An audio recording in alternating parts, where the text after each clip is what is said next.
Welcome back po sa aking munting channel, Mr. Ukol. Nandito na naman po ang inyong lingkod para magbigay ng tips at giya para po sa araw ng Sabado, August 17, 2024. Rating based handicap system race pa rin po at 7 races pa rin. So hindi nagbago, no? Bati tayo. Happy birthday po kay Henry Lamamigo. Bati galing kay Salvacion Ledesma. Ang birthday niya August 17. Kay Junax ng Parola Tondo. Boss Olan ng Monroy Nabota City. Kay Emmanuel Sanchez, Willie File, Francis Tonido, Arnie Villalon. Shoutout sa inyo. Kay Antonio Jun Fos, kay Bobby Salsos, kay Celestino Abejo. Sa susunod, yung mga gusto magpabati, comment lang po kayo. Kay Boss RB Borja, shoutout po, Boss. Start na po tayo. Race number 1 po. Ito po yung start ng ating winner take all event, covers races 1 to 7. Ang start time po ng karera sa Sabado is 3 p.m. Race number 1, may 6 na kalahok. Distansya po, 1,400 meters. Medyo mahaba, no? 6 to 10 split itong grupo na to. First choice ko po, yung number 3 na si Barayong. Actually, medyo mahirap din tong karera na to, no? Nakita ko kasi si Barayong, siya yung may dalawang consistent na takbo, eh. Huling takbo nito last August 10. Tercero dumating to kala Spoiled Bright Mind, nagtala ng 131. Then nung August 4, segundo naman to kay Captain Detlet, nagtala ng 1.30 medya. Kaya same rider ang sasakay. Yan ang first choice ko. Second choice ko po, number 5 na si Smarty Jazz. Ito si Smarty Jazz. Consistent din to sa performance niya. Huling takbo nito last August 7. Segundo to kay Maki Boy, nagtala ng 116.8. Same rider. Ay, siya pa rin nasasakay. Si Smarty Jazz naman, no? Diremating kabayo. Medyo malakas rin yung mate. Kasi iba dito, hindi consistent, eh. Siguro kung may mga kursunada po kayo, dagdag na lang po si One for the Road. Yan, naabangan ko na rin yan. Pero ako, race number 1 ang first choice ko. Number 3, Barayong. Second choice, number 5, Smarty Jazz. Good luck po. Race number 2 na po tayo, bayang kararista. Dito, start ng Pick 6 event, covers races 2 to 7. 7 kalahok. Meron 7 kalahok tayo, no, but 6 in betting options lang. 1,400 meters, medyo mataas na grupo. 28 to 33 split itong grupo na to. First choice ko dito, although napakahaba ng hindi naman. First choice ko pala yung number 7, si American Paraya. Although 53 to, gustong gusto ko tong kabayo na to dito sa laban. Actually, si Golden Paraya galing to sa panalo last July 28. Ang tinalo nito si Donya Chichay at si Benji Sprayer, nagtala ng 127.2. Pero talo yun huling takbo niyan, eh. Kaya Shanghai Silk, outstanding siya dun, eh. Kaya naman nagustuhan ko to kasi nung huling takbo nito dun kila, kung natatandaan nyo, kaya natalo yan nung July 14. Nag-blow yan dun kila last June 26 dun kila Sky Story. Nag-blow yung kabayo na yan, eh. Then pagtakbo niyan hindi maganda yung performance. Then pagtakbo ulit, medyo mabilis makarecover si kabayo, kaya yun ang gustong gusto ko dito. May tulin. Lumarga yan, hindi pa maganda sa lida, tapos kinuha yung harap, parang banderan tapos na rin. Kaya yan ang first choice ko. Second choice ko yung medyo punto rin na kabayo, yung Super Former. Huling takbo nito last August 2. Tinalo nito si Enigmatic Linden, nagtala ng 1.13. May 126 din yan sa 1,400 meters. Yung mahusay na kabayo rin to, si Superformer. Yan. Pagbibigay na rin ako ng third choice, yung number 1, si Easy Way. Mapabayaan nila sa harap, matulin to. Ganda post position. Kaya race number 2 ang first choice, number 7, American Paraya. Second choice number 4, Superformer.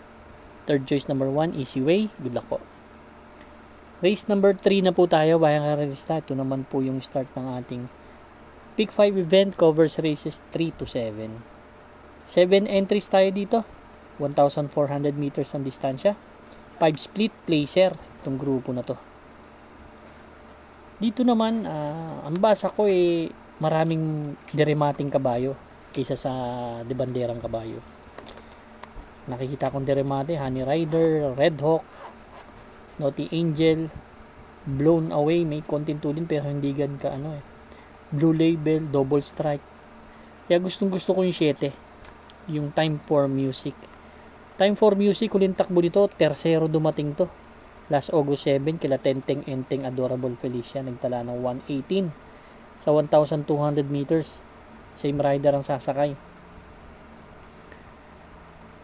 Pero may magandang performance yan. Last July 14. Tersero dumating yan kaya You Never Know. Rahabago dun sa 1,400 meters na distansya. Medyo mahaba yun, no? Pero gustong gusto ko yung post position Paborito niyang post position yan. Tingin ko pag nauna at marit ng maganda ni RC Susun sa meta na sila magkikita nito. Kaya yan ang sosolohin ko po. Number 7, Time for Music. Pero kung magdadagdag ako dito, yung number 3, si Naughty Angel bago baba. 6 to 10 split galing yan. Sosolohin ko po Time for Music. Good luck po. Race number 4 na po tayo, bayang karalista. Pick 4 event, covers races 4 to 7. Meron tayong 6 na kalahok. Distansya is 1,400 meters ulit. Ito naman yung merge ng 34 to 39 and 40 to 46 split. Dalawang grupo to. Pin-merge nila. First choice ko yung number 6 na si Sonic Clay. Ito, galing sa mahabang bakasyon to, pero gustong gusto ko to. Kasi bago magbakasyon to, galing sa dalawang sunod na panalo to. Huling panalo nito last December 17, 2023 pa. Pero syempre galing sa panalo, tingin ko naman hindi walang nangyari dun sa kabayo. Siguro pinahinga lang. Ang tinalo niya nung last December 17 ay yung Presidential Gold Cup yun Tinalo niya si Open Billing tsaka si Mimbalot Falls, nagtala ng 1.40 sa milya. Ito, kabayo na to, gusto ko to, may tulin, may remate, bagay kay CP Henson to. Ganda ng post position, pwedeng mauna. Kaya yan ang first choice ko, medyo matataas ang nilalabanan yan. Second choice ko yung number 4, ito punto ngayon, si Batang Cabrera. Batang Cabrera, galing lang sa panalo last August 11. Tinalo nito si Eye in the Sky, Yurok Lidon, nagtala ng 126. Same rider ang sasakay, puntong-punto tong kabayo na to, kaya malaki ang chance ang manalo din sa akin. Kaya race number 4 po, ang first choice, Sonic Lane, number 6. Second choice, number 4, Batang Cabrera. Good luck po. Race number 5 na po tayo, bayang karalista. Last extra double and last daily double plus 1. Dito naman, meron tayong siyam na kalahok, but 18 betting options lang. 1,400 meters na distansya, 6 to 10 split, itong grupo na to. Ito medyo mahirap na karera at maganda. Ang first choice ko dito, yung number 3 na si Dugong Bughaw. Actually, si Dugong Bughaw, talagang bumaba na ng bumaba ito. Huling takbo nito, last August 10 lang. Pang-apat dumating kila Everyday Black. Nagtala ng 131.4. Pero, last August 3 naman, segundo to kay Golden Jaraywa. Nagtala ng 130.2. Itong kabayan na to, pwede kasing parimatiin. Kaya, Nakikita ko naman medyo bumaba sa laban eh. Kaya malaking chance ang manalo sa akin ito. Ang second choice ko yung number 1 si Pendant. Ito naman si Pendant, hindi lang maganda sinalida nito nakaraan. Medyo layo ng pinanggalingan eh. Huling takbo nito ni Pendant, segundo. Hindi. Segundo nga kay Great Angie last August 10. Tala na 131.6. Kabahay na to, pag magaling ang kalaban, magaling din to. Kaya yan po ang second choice ko. Third choice ko yung bagong baba, si Sneaky Eyes or Sneaky Ise. Ito naman galing sa 11 to 15 split, bagong baba po ito. Magaling din ang hinete, JC De La Cruz. Galing na apprentice yan. Kaya race number 5 po ang first choice. Number 3, Dugong Bughaw. Second choice number 1, Pendant. Third choice number 6, Sneak Easy. Baka ito yung mauna. Good luck po. Race number 6 na po tayo. Bayang Kararista. Ito naman po yung the penultimate race. Dito meron tayong 11 entries. 1,400 meters na distansya. 11 to 15 split. Itong grupo na to. Ang first choice ko dito yung medyo batak sa laban. Yung number 3 galing to sa dalawang sunod na segundo eh. Last August 11, segundo to kay Heroes Del 96. Nagtala ng 128. Same rider ang sasakay. Kaya para sa akin punto yan. Yan po ang first choice ko. Second choice ko yung number 10 na si My Dad Bogart. Sakay ni JR De Ocampo. Ito JR De Ocampo na to. Magaling na hinete rin to eh. Palaging nanalo to. Kaya may maghahatid ng konting buenas kay kay My Dad Bogart. Ang ganda ng post position kasi. Si My Dad Bogart naman, segundo naman siya kay Kentucky Rain last July 28.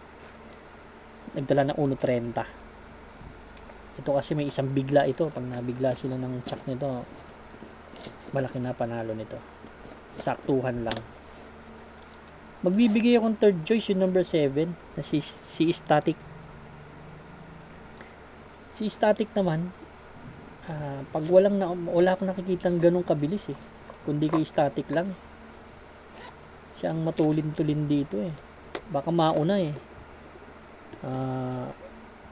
Si Static tinalo niya na yan si Potential last June 23. Nanalo si Static nun, tinalo si Bohemian Potential, nagtala ng 127.4. May dalawang 127 nga yan nung June eh. Kaya pag nauna to maka-rate ng maganda, pwedeng manalo. Kaya race number 6 po ang first choice. Entry number 3, Potential. Second choice number 10, My Dad Bogart. Third choice number 7, Static. Good luck po. Race number 7 na po tayo, Bayang Kararista. Last and final race for the day. Paratingan ng ating winner take all event. Covers winner take all, pick 6, pick 5, pick 4. Last extra double and last daily double plus 1. Meron tayong 11 entries but 10 in betting options lang. 1,400 meters na distansya. 16 to 21 split. Ang first choice ko po dito yung number 10 na si Tugatog. Patrick Uy Stable. Ito, bitin nakaraan to. Uling takbo nito last August 4. Pang-apat lang dumating kila Gold Rush pero chumak sa harapan yun. Kila Karing Melody. Kala na 128.6. Mataas na grupo naman to. Galing to sa 22 to 27 talaga. Si Tugatog. J.A. Guse. Magaling na hinete. Second choice ko yung number 8A na si Seychelles. Si Seychelles naman bagong baba. Galing sa 22 to 27. Pero sa 16 to 21 talaga nanalo to. Uling takbo dito last July 12. Tersero dumating to kala Grand Laughter. Nagtala ng 129.5. Basa ko kasi dito pwedeng maglutsahan si Mano po Hanglus. Yan ang nakikita ko. Kaya doon tayo sa nakatutok lang sa likod. Si Tugatog and Seychelles. Kaya race number 7, kung may mga kursonada pa po kayo, pwede kayo magdagdag. Pero ako, ang first choice, number 10, Tugatog. Second choice, number 8A, Seychelles. Good luck po, Bayang Kararista. Maraming salamat po sa inyong walang sawang pagtangkilik sa aking muntin channel. Good luck. and stay safe.